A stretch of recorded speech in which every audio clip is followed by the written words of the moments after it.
चलिए हम next question की बात करते हैं।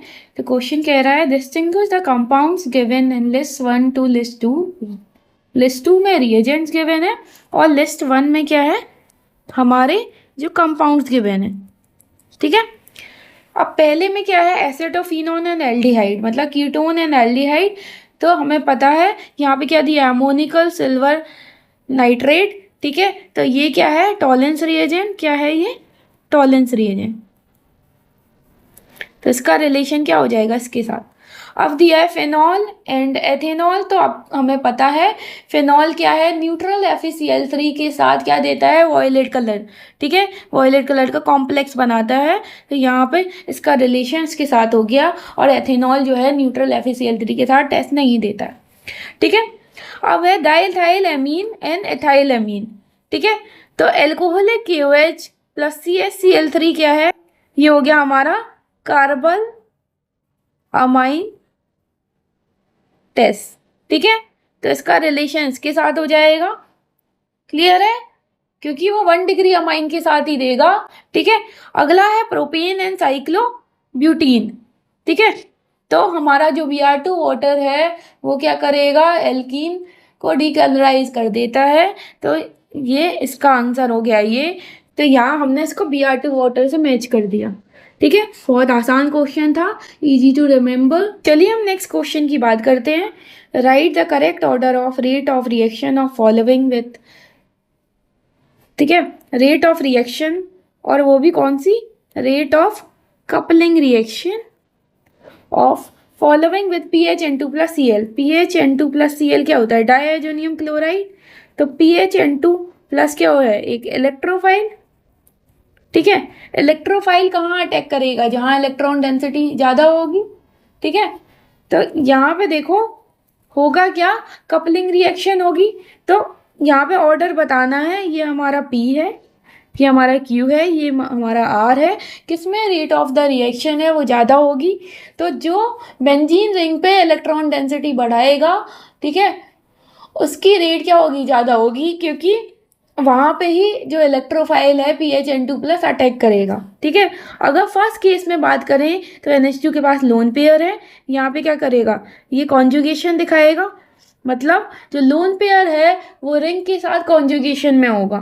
ठीक है, और पैरा पोजीशन पे क्या करेगा, इलेक्ट्रॉन डेंसिटी को बढ़ाएगा, और ऑर्थो पे भी। ठीक है, अब Q की बात करें तो Q में क्या, CH3 ग्रुप लग गया, तो यहाँ पे क्या लग जाएगा, SIR।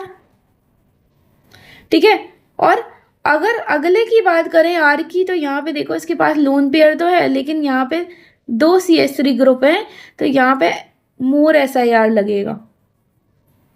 ठीक, अब यहाँ पे 2 CH3 हैं, 2 बल्कि ग्रुप प्रेजेंट है, तो उसकी वजह से क्या हो जाएगा, N CH3 का होल ट्वाइस है वो क्या करेगा, आउट ऑफ द प्लेन चला जाएगा। ठीक है, आउट ऑफ द प्लेन चला जाएगा तो वो रिंग के साथ कॉन्जुगेशन नहीं दिखा पाएगा। कॉन्जुगेशन नहीं दिखा पाएगा तो ऑर्थो और पैरा पोजीशन पे क्या है, इलेक्ट्रॉन डेंसिटी क्या है, उतनी नहीं होगी जितनी फर्स्ट केस में है। ठीक है, तो क्या बोलेंगे कि जो रेट ऑफ द रिएक्शन है उसका ऑर्डर क्या हो जाएगा। ठीक है, order of rate of reaction क्या हो जाएगा, P। Q में तो दिखाएगा, क्योंकि Q में क्या है, एक ही CH3 का SIR लग रहा है, तो थोड़ा बहुत कॉन्जुगेशन होगा उसमें। तो यहाँ पे देखो, मतलब कंपैरिजन टू जो R है, इलेक्ट्रॉन डेंसिटी क्या होगी, पैरा पोजीशन पे ज़्यादा होगी। ठीक है, तो यहाँ Q आ जाएगा, फिर लास्ट में आ जाएगा R। तो यही हमारा करेक्ट आंसर हो गया। चलिए हम अगले क्वेश्चन को डिस्कस कर लेते हैं। क्वेश्चन कह रहा है 20 gram of fluoroacetic acid is dissolve in 500 gram of water if the pressure in freezing point at 1 degree Celsius, then calculate K for fluoroacetic acid, assume molality is same as molarity. ठीक है, clear है। तो acetic acid क्या होता है, CH3COOH।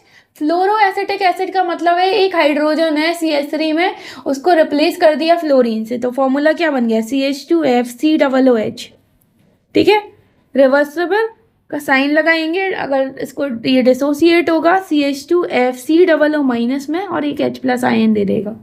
Depression इन freezing point कितना given है, 1 degree Celsius. तो यहाँ डेल्टा TF क्या हो जाएगा, I into molality into KF। ठीक है, कि एफ की वैल्यू क्या है 1.86 होती है, याद रखनी है हमें, ठीक है। तो यहाँ पे देखो वाटर के लिए बात कर रहे हैं, ठीक है, तो सॉल्वेंट के लिए होती है कि एफ की वैल्यू, तो यहाँ पे हो जाएगी 1.86। अगर आई की वैल्यू कैलकुलेट करनी है तो यहाँ डिसोसिएशन हो रहा है, फॉर्मूला क्या लगाएंगे, I equal to 1 + n-1 into alpha.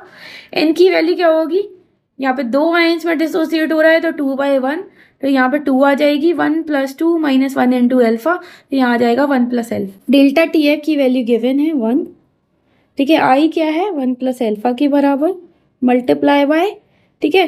तो यहाँ पे 20 ग्राम जो है डिजॉल्व है 500 ग्राम में, तो 20 डिवाइडेड बाय आ जाएगा फ्लोरो एसिटिक एसिड का मॉलिकुलर वेट, तो मॉलिकुलर वेट ऑफ CF(CH2F)COOH। इसको सॉल्व करेंगे तो ये आएगा 12 + 2 + 19 + 12 + 2 ऑक्सीजन है, तो ये हो गया 32 + 1, ठीक है। कैलकुलेट कर लेते हैं कितना आएगा, ये आ रहा है 78, ठीक है। तो यहाँ पे देखो मॉलिकुलर वेट 78 हो गया, 500 ग्राम में दिया है वेट ऑफ सॉल्वेंट, तो यहाँ पे 1000 से मल्टीप्लाई कराना पड़ेगा, और वाटर का जो KF होता है 1.86 के बराबर होता है, ठीक है। क्लियर है। चलो अब यहाँ देखना, अब जब इसको सॉल्व करेंगे तो कितना आएगा, ये 2 टाइम्स कैंसिल हो जाएगा, ठीक है। यहाँ पे कितना आ गया, ये आ गया 1 + alpha equal to 78 divided by 20 into 2 into 1.86। इसको सॉल्व करेंगे तो ये आएगा 1 + एल्फा इक्वल टू 1.048, ठीक है। एल्फा कितना आ गया 0.048, ठीक है। निकालना क्या है, के क्या होता है C(α²/1 - एल्फा के बराबर, ठीक है।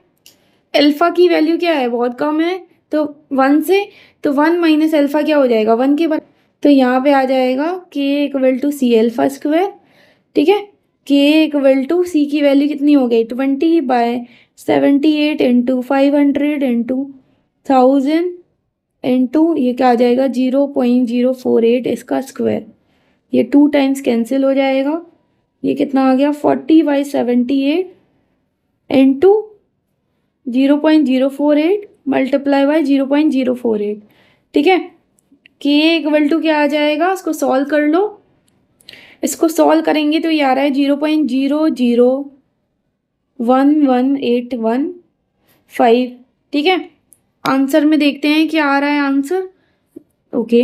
सो 1.18 के टर्म्स में आ रहा है, तो K क्या आ जाएगा, तो 1.1, ये आ जाएगा 1.18 इंटू 10⁻³ तो यही हमारा आंसर हो गया।